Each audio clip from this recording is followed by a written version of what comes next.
Okay, thank you for the organizer for inviting me to speak to you today. And today I want to extend on my presentation last year, which I asked the question, which model can we define or use in order to do the research on longevity? And this time I'm going to talk to you about microgravity. So my title is Microgravity Therapy and Treatment for Decelerated Aging and Successful Longevity. These are the people involved only on this project. I didn't list all my, collaboration and my people in the lab and whatever. This is the only thing that associated with this project. And the problem, as I raised last year, was the effort invested in studying the aging process are immense. However, due to its complexity and lengthy duration, the acquired knowledge is far from complete. This is partially due to the lack of an accurate, translatable, short-lived, healthy human model capable of simulating the aging process in a short period of time. And last year I discussed it, what's the benefit and what is the problem with the animal model or human model that we use for longevity. So I came with the idea that I can use this study of NASA, the twin study, in order to suggest a new model for longevity. So what they did, they took one monozygote twin, and one of them stayed at on Earth, and one was spent like 340 days above in space. After the guy that went to space and his journey, they follow up for 20 years plus on both of them and compare the one that stays on Earth to the one that the Voyager that was traveled on space. They measured 719 metabolites, and the mission is in the citation at the bottom of the slide. Given there is no, full comparative, because the brother who stays on Earth has done some space mission in the past. So it's not exactly we compare the one who spent only in space to the one that never been on space. There is some difference. So they analyze physiological, telomeric, transcriptome, epigenetic, proteomic, metabolomic, immune, and microbiomic, cardiovascular, vision-related, and cognitive. And it was collected for longitudinally for 25 months on both of them. Things of the amount of data they had, but it was only on 2 people. When they're analyzing and bringing to you only one set of data that was published, there was a lot of them, but the summary of what the result has, it's the longitudinal assessment of the Voyager identify decreased body mass. The only thing that is in favor was the telomere elongation, and they don't know why. His genome, there was genome instability, carotid artery distension, increase in intima media thickness, alter ocular structure, transcriptional and metabolic changes, DNA methylation changes, gastrointestinal microbiota alteration, and cognitive decline. So in each thing or each assay they measure or analyze, there was decline in the Voyager blood and physical performance. So here's the thing. We can divide this in 2 phases. One is take the Voyager as a human model for accelerated aging. Keep in mind, the Voyager is a healthy guy. But during the 340 days that he spent in space, everything was declined. Every system was declined. So if you compare what went wrong on this Voyager, you can compare it to the elderly or the elder process. And instead of waiting like 60 or 70 years, you can do it in either 2, 3, or 4 months. In this case, it was 340 days. And you can track the changes in every system in the body of the Voyager compared to his brother that stay at home. And remember, those identical twins. So the only difference between them is the environment who has its own effect. So if I said this is the accelerated aging as a model. So in 340 days, less than a year, aging-like symptoms and multiple system degeneration were spotted. But look at the other side. When the Voyager came back to Earth, in close to 2 years, he closed the gap, meaning he returned back to his performance and old performance, and he did it in some cases better. Keep in mind, and that's what I'm suggesting, the majority of biological human health variable remained steady or reverted to baseline level in 25 months. So in one hand, we can take this model and suggest accelerated aging to do our study, our own study. But in the other hand, we can say or suggest a treatment. We can put a guy or whatever that has some disease in microgravity environment for a couple of hours, if you want for days, whatever. And when we take him out, there is regeneration. So basically, he changed for the good, method or pathway that changed to the bad because of sins due to his or her disease.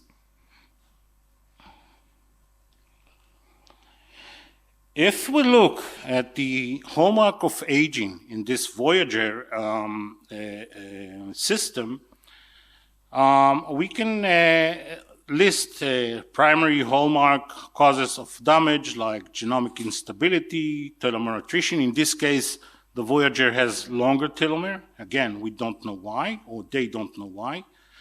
And epigenetic alteration and far more. And there is antagonistic hallmark response of damage, again, spotted on this Voyager physical body. And integrative hallmark cultured in of the phenotype. Remember, there used to be 9 hallmark, and now there is 12 of those. We published this review paper in a recent paper in 25. So what should we do, or what do we need to do, and what we are ready to do, shovel ready to do, is the journey to space. And here what we collaborate with Space Pharma, a company in Israel, to do this journey to space, but they do it in a very miniature lab, as you can see from the left on the right. There is the SPAD system and the staff module, or lab-on-chip design. The SPAD system is Space Pharma Advanced Lab System. The size of this box is like this, okay? And it controls from Earth. This lab can be monitored. Look at remote control microgravity laboratory. Operates automatically via nanosatellites. Enables seeding and maintenance of cell under perfusion. Continuous monitor and regulation, temperature and viability. Integrate imaging and sensing technology. So we can control, or we can do studies in space as far as 1,000 kilometers away. And the reason we suggest or use this system in order to find what space do to the cell that we are looking for. So in this project, what we do is to take cells or preliminary cells from human centenarians that we have here in Israel and compare it to control in space and on Earth, okay? And to see what makes the centenarian cells better. I will elaborate more in the next slide. Next slides. We initially thought of doing it in the space station that up there, but then come the idea of using the Dream Chaser, which, as you can see, it's like airplane, goes to the space, travel for 5 to 10 days, and then coming back and land like a airplane. During this mission of this Dream Chaser, we put this lab on chip or space lab of Space Pharma, and we can control or do some studies or tests on this vehicle. You can see on the left Space's operation in space. It means that it's not a dream. It was done before. Couple of journey this company already did up there.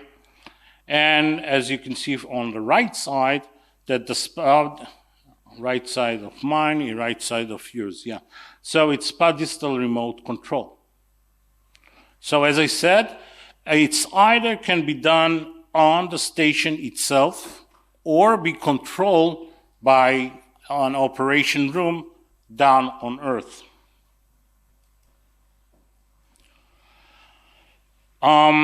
You can see on the left the schematic view of the microfluid device, okay? You can see that an experimental chip used for cell culture displaying microfluid channel field with medium post-seeding illustrate the lab on chip approach on the right side. This is the hands of my PhD student. So we already in the process, we already bought the ticket and we are waiting for the launching soon in a couple of months. As I said, what we are going to do is to compare elderly donors to centenarian donors.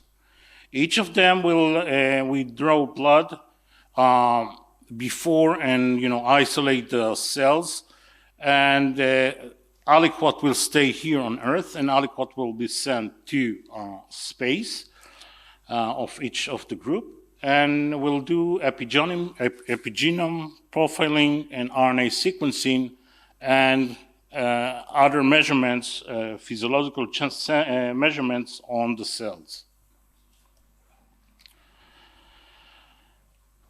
As you can see from this figure, this is a microscopic image of normal human cells, dermal cells, seated in microfluids chip.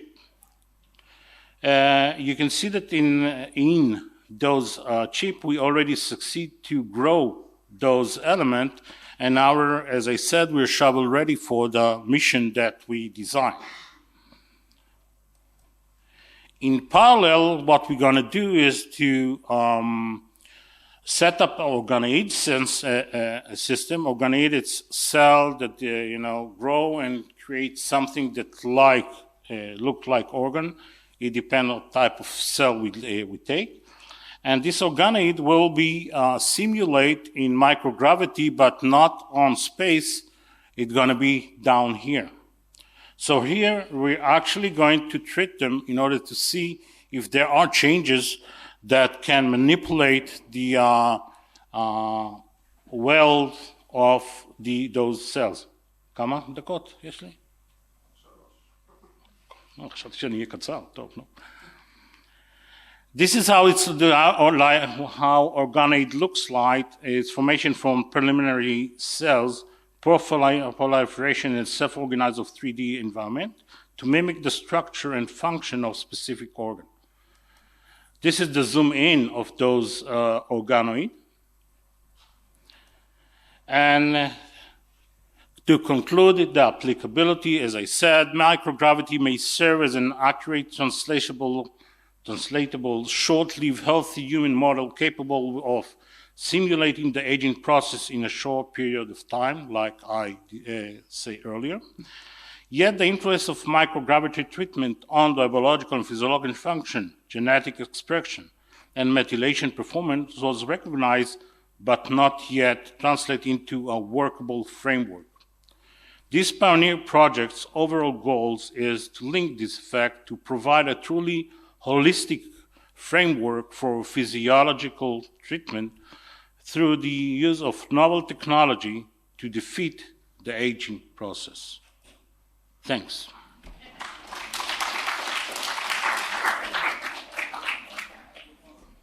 So, two main effects can be microgravity, but also maybe excess radiation in space. Are you looking at how can you separate these two effects?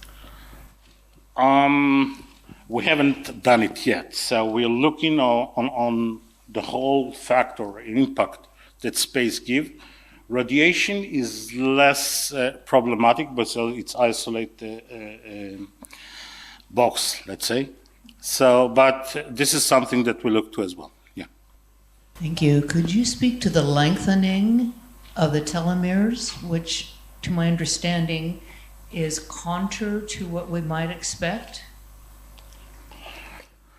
That's the big question. We don't know why it's happening, this long elongation. And the thing is, I think it's counterintuitive to the press that was up there on space, and then that's what happened to this.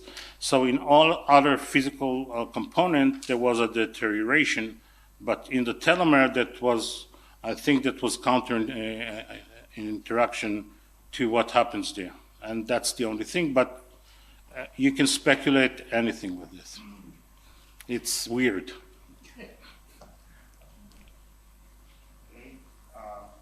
Thank you so much, Gil, for staying perfect.